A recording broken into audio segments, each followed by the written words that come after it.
Imbis nga si Kristo ang atong paminawon, kay siya man ang atong magtutudlo, adto man hinuon kita manunggan sa tawo nga nagtudlo og sukwahi sa Ginoong Hesukristo.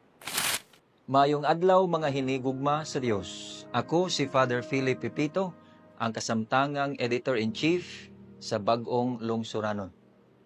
Uban kita karon niining pagpamalandong sa pulong sa Dios. Sa Ebanghelyo karong adlaw, Mayo 8, Huwebes, sa ikatulong semana sa Pasko sa pagkabanhaw, si Kristo mipadayag nga siya mao ang dalan padulong sa Dios Amahan.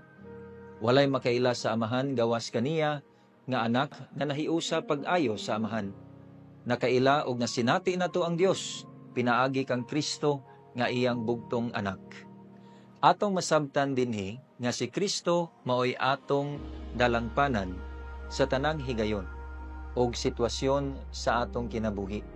Ang tao nga nangita sa kamatuoran ug kahulugan sa kinabuhi, magmaalamon nga siya modawat ug mutuo kang Kristo. Matod pa sa Ginoo diha sa Ebanghelyo nga ang mutuo kaniya makabaton og kinabuhing dayon.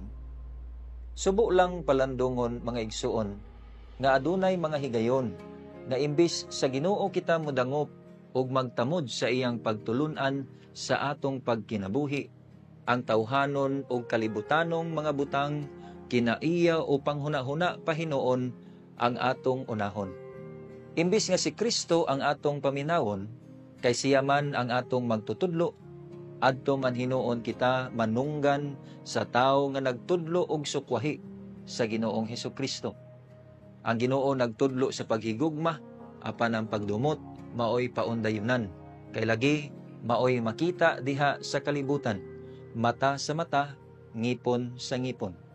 Samot na gyud karong panahon nga naghinangat ang eleksyon.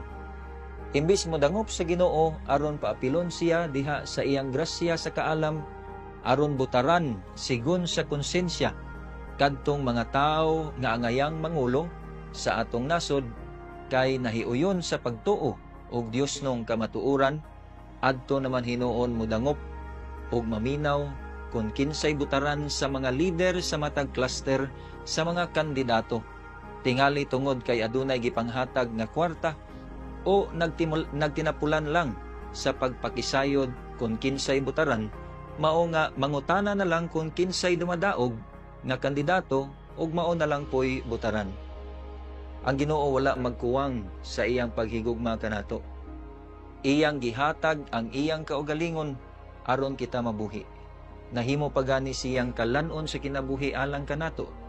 Unta makaamgo kita nga unahon gayud nato ang Ginoo ug paapilon nato siya sa tanang aspeto sa atong kinabuhi, sa tanan tang hunahunaon ug pagabuhaton.